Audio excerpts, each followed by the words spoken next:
Kun magaalaa Finfinnee Furii jedhama. Ispaaltiidha, gamoodha, hoteelota.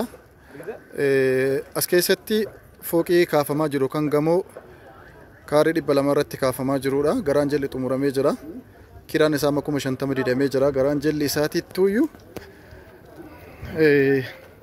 Finfinnee tana gurraan dhageettan malee guddaa ittiin galtanii.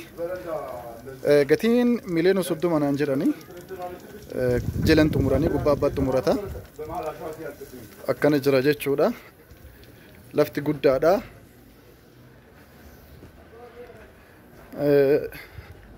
Kunillee kama isaaniiti. Duuba kanarraa lafti hafee jirullee kan nama isaaniiti. Gamoo abbaa aga dandeettanii deemtan jechuudha. Amma garaa jala xumuranii jiranii. Mana dugda bu'a kanaanii naannoo mana raayyaa abbaa Macaafaadha jedhanii. Kutaalee keessa jirus ilaalla. Yoo akkuma waraabaniitti na erganitti jira. Sagalee kee edit irra godhuurra jira. Kutaa tokko, kutaa lama, kutaa sadii,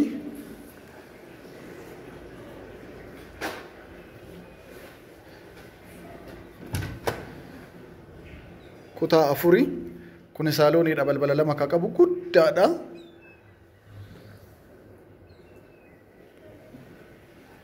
Baay'ee guddaadha. Keessi akkuma xumuramettiidha kan qabattanii. Finishingiin goona jedhanii jiranii. Asiinis kutaa tokko. Asiin kolodariidha jedhanii. Kun asiin balballi gara karaa gadaanu kuni waan barbaadan dalaguu danda'an jedhanii. Jala kana xumuranii ulaagaa hafillee xumuranii qarshii miliyoona 30 jedhanii. Gamoo gubbaa soornu baasanii jiranii.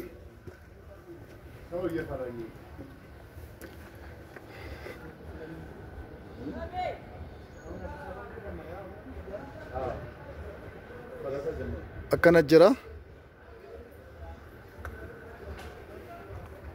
Asiin gubbaa bayanii ijaarsi itti fufuun ni danda'ama. Ollaan akkanatti jira. Kana fakkaata.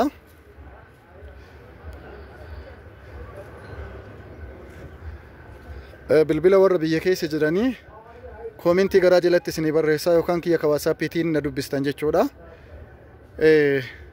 Ijoolleen biyya irra hojjisiisuu irra jiru warra amanamaniidha. Viidiyoo duwwaa na erganii sagalee kiyya irra kaa'ee jira jechuudha. Akkasi quba qabaadha.